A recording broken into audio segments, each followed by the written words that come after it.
I am Captain Spawn, and this is day 299 of Spawn Year.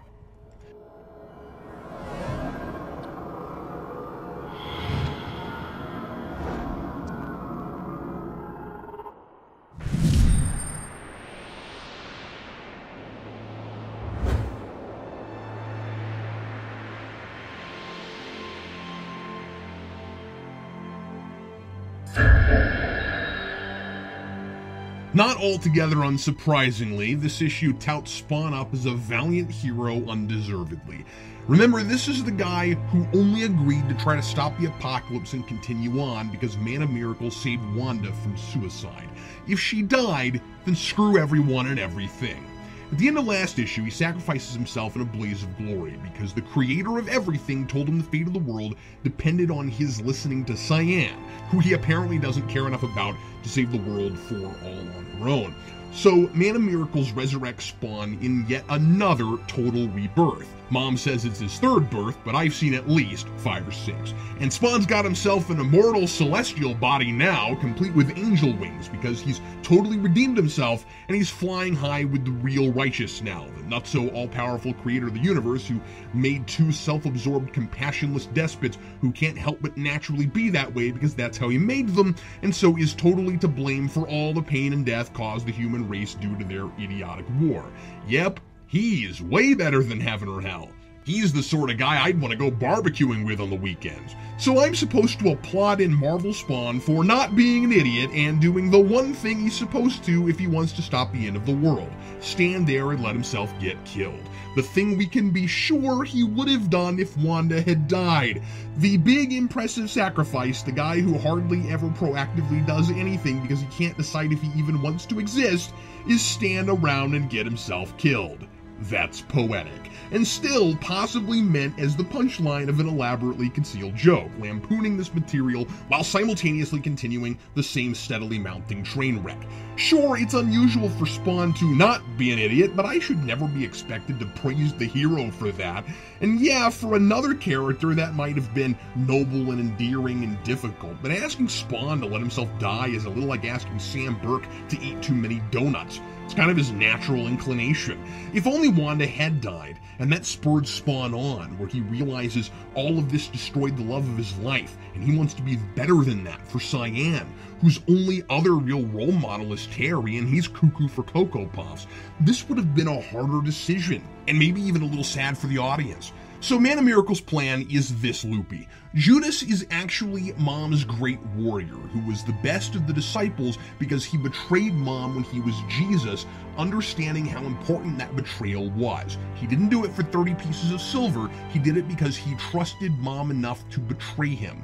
Forgetting how wild an interpretation of biblical scripture that is, and keeping in mind that in this universe the Bible was wrong about pretty much everything, Man of Miracles wasn't the Son of God. He came preaching generic peace and brotherhood, but clearly his crucifixion saved no one from their sins. Heaven and hell have a standing soul lottery, and people's beliefs don't play into it.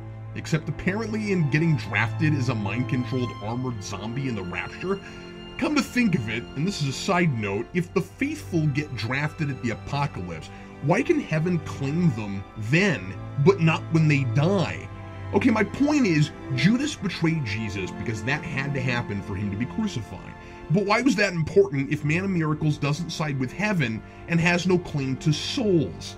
Anyway, for no explained reason, Spawn's death at Judas's hands means Mom can resurrect him, and that had to happen so he'd have the power to save the world. I thought he already had that. We're told earlier that with the 6,000 in his head, he has the potential to rival God and the devil. He only loses power when he goes to the Garden of Eden, and he only goes there because Man of Miracles sends him there to fight what turns out to be his warrior. And get this, the 6,000 souls, the most randomly shoehorned in plot device in history, are rendered completely pointless by this. Once he's Super Angel Spawn, the 6,000 are sent to some undisclosed, probably celestial place because, not kidding, Man of Miracles says if I told you that, there would be no mystery. You know, Mom upside down spells wow, which is how I feel every time he explains anything. Wow! He just made Spawn an all-powerful god to stop Armageddon, and his big concern is theatrically preserving an air of mystery. Yes, because compelling mystery is what the series has always been oh so adept at. So it turns out there was zero point in confusing the audience with the multiple personality thing, except to lamely explain away Spawn's bad characterization, and that was kind of done in a couple of throwaway panels. And Man of Miracles put the souls in Spawn for the eventual apocalypse, but it ultimately didn't matter. And that was the thing that was supposed to make him special above all the other Spawns. How did this eventually require Chris or Kincaid or any of that stuff? For that matter, why not just let the Disciple kill Spawn 10 issues ago when they were in the dead zone and he was powerless to stop him? It's not like Spawn had some lesson to learn, like he's any more deserving of his new god status now than he was then. And what was the point of the Tree of Life? Last issue we're told that anyone who eats of it becomes a god, but Spawn didn't even have to do that. Al had to become a Hellspawn, then be born again to be an angel for Man of Miracles. That's all this drawn-out, prophesized, confusing mythology has been about. That's it. Why couldn't that have happened before the apocalypse? Heck, why couldn't that have happened in the first few issues? Bottom line, define the rules, deliver a logical series of events, and challenge the protagonist. Now Spawn has no weakness at all. At least I know where I stand with that now, and all this sad, disparaging mood stuff Hein wastes the other pages with is pointless, because Spawn ought to fix everything in like 4 pages now. Hein tries to contrast Spawn's first rebirth in this one by having Man of Miracles give him no catch. This time, he can do with his powers as he pleases, instead of having to make some kind of deal like he did with Malbolgia. But Mom knows he'll do the right thing, and that's why he chose him. I guess as long as Wanda is alive. Well, congrats Wanda, because you're probably immortal now too. I think what makes this all so unbelievable and hard to remotely appreciate is that Spawn could be anyone. There's nothing special about him, nothing heroic or endearing or admirable that makes him right for this role, and the one thing that apparently made him special didn't matter in the first place and had nothing to do with his personality or any choices he's made. Heck, Man of Miracles could have picked Doomsvince. Really, anyone who has any stake in the world existing would do. And I hate to say it, but Doomsvince would be a way more sympathetic protagonist. Signed, Captain Spawn.